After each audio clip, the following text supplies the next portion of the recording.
আমার নবী এই জিনিসগুলো উম্মতের হাতে দেওয়ার জন্য উহুদের জমিনে রাসূলের দান্দার মুবারক শহীদ উহুদের জমিনের জীবনী খুলে দেখুন।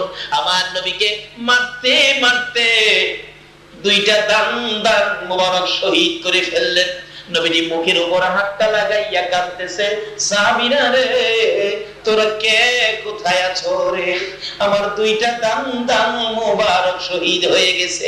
চোখের পানিগুলো ঝরতেছে, নবীজির রক্ত মুবারক জামা কাপড় লাল হয়ে গেছে। তারপরও নবীকে রেহাই দেয় নাই। শত্রুরা চারদিক ঘেরাও করে ফেলেছে। আল্লাহু আকবার, আল্লাহু আকবার। আমার নবী বলেন, যেই দিকে তাকায় বন্ধু বলে কাউরে দেখি না, সবাই আমার শত্রু। চারদিক দাঁড়িয়ে আছে, যেদিকে তাকাই সব আমার শত্রু।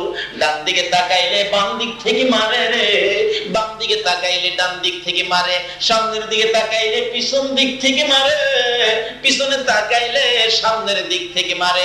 এইভাবে আমাকে মারতে মারতে মাথায় লোহার টুপি টুকরা টুকরা করে জমিনে ফেলে দিল। লম্বা লম্বা দুইটা লোহার টুপির অংশ মাথার দুই পাশে একেবারে ভিতরে ঢুকে গেল। এত গভীরে ঢুকেছে, রাসূল বলেন তাই না খুলতে পারি না। মাথার ব্যথায় অস্থির হইয়া আমার নবী মাথা চক্কর খাইয়া জমিনে পড়ে গেছে। এমনি সময় নবী জমিনে পড়ে আছে, তারপরেও নবীজিকে মারতে ছিল দুনিয়া থেকে চিরবিদায় করে দেওয়ার জন্য। এমনি সময় হযরতে জিবরাইল দৌড়ে এসে তাদের সামনের থেকে আমার নবীকে এইভাবে কোলে উঠাইয়া তাদের সামনের থেকে টান দিয়ে সরাইয়া নিয়ে গেছে। এমনি সময় নবী আমার জিবরাইলের কোলে ছিলেন। জিবরাইল উহুদ পাহাড়ের মাঝামাঝি, নিচ থেকে দেখা যায় না, নিজের চোখে দেখে আসছি, নিচ থেকে দেখা যায় না, এমন একটা জায়গায় আমার আপনার নবীকে জিবরাইল কোলে উঠাইয়া নিয়ে গেলেন। যাইয়া ডাকতেছে উহুদ পাহাড়ের পাথরের কাছে, এরে উহুদের পাহাড়, ও উহুদের পাথর দেখ, যেই নবী না হইলে তোরা হতে না, আমি জিবরাইল হতাম না, কুল কায়নাতের কিছুই হতো না। পাথর এই নবীকে মারতে মারতে দান মুবারক শহীদ করেছে। মাথার লোহার টুপি ভেঙে টুকরা করে নবীজির মাথার ভিতরে ঢুকাইয়া দিয়েছে। নবী বেহুশ, জ্ঞান ফিরতেছে না। একটু বিছানার ব্যবস্থা করে দে রে, আল্লাহর বন্ধুকে শোয়াইয়া রাখি। জিবরাইল বলেন, এই বলে ডাক দেওয়ার সঙ্গে সঙ্গে দেখি লম্বা একটা পাথর ফাইটা তুলার মতো নরম বিছানা হয়ে যায়। জিবরাইল আশ্চর্য হয়ে গেলেন। নবীর পরিচয় দেওয়ার সাথে সাথে পাথর ফাইটা তুলার মতো নরম বিছানা হয়ে গেল।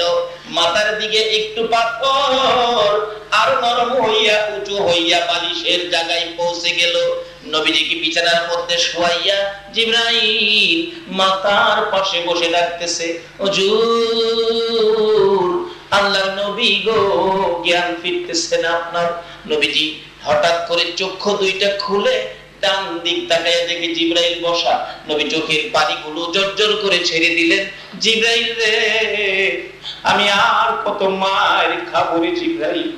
জিবরাইল বলে, ইয়া রাসূলুল্লাহ কাঁদবেন না, আর কেহ আপনাকে মারবে না, আমি আপনাকে তাই না উহুদ পাহাড়ের উপরে নিয়ে আসছি, আর আপনাকে কেউ মারতে আসবে না। ও জিবরাইল, আমার দুইটা দান মুবারক শহীদ, মাথা ভেঙে গেছে রে, ব্যথা সহ্য হয় না। জিবরাইল ডাকে ছোট্ট ছোট্ট সুরে, ইয়া রাসূলুল্লাহ আমি জিবরাইল আপনার কষ্টের কথাগুলো আল্লাহর কাছে পৌঁছে দিব। আমি জিবরাইলের কাছে বলো, মাথা ভাঙা ব্যথা কেমন লাগতেছে? আমার নবী দুইটা চোখের পানি জর্জর করে ছেড়ে দিয়ে ডাকে, জিবরাইল জিবরাইল রে, দাঁত ভাঙ্গা ব্যথা কেমন লাগে জিগাইলি, মাথা ভাঙ্গা ব্যথা কেমন লাগে জিগাইলি, আমার উম্মতের ব্যথা কেমন লাগে জিগাইলি না। রে জিবরাইল, দাঁত ভাঙ্গা ব্যথা মাথা ভাঙ্গা ব্যথার চাইতে রে জিবরাইল আমার গুনাহগার উম্মতের ব্যথা বেশি। আর এই উম্মতের কান্ডার নবী রহমতের ভান্ডার, বলুন উম্মতের কান্ডার নবী রহমতের ভান্ডার। নবী বিনে রোজ হাসরে কে করিবে পার, নবী বিনে রোজ হাসরে কে করিবে পার। উম্মতের কান্ডার, নবী রহমতের ভান্ডার। এমন দরুদি নেতা নেত্রী পৃথিবীর কোথাও পাবেন না। সে নবীর কথাগুলো মানুন, সে নবীর আদর্শে আসুন। কার পিছে দৌড়াচ্ছেন? কার পিছে? কার আদর্শ? কোন নেতার নেতৃত্বে জীবন দিতে যাচ্ছেন? আজকে যাদের পিছনে দৌড়াইতেছেন শান্তির জন্য, বাংলার অবস্থার দিকে তাকিয়ে দেখেন, যারা আপনাদেরকে শান্তি দিবে তারা নিজেরাই তো অশান্তির ভিতরে আছে। একমাত্র শান্তির নবী হলো নবী মুহাম্মদ। এই নবীর আদর্শের মধ্যে শান্তি, এই নবীর তরিকার মধ্যে শান্তি, এই নবীর দেখানো রাস্তায়, সেটা হলো জান্নাতি রাস্তা। জোরে বলুন সুবহানাল্লাহ।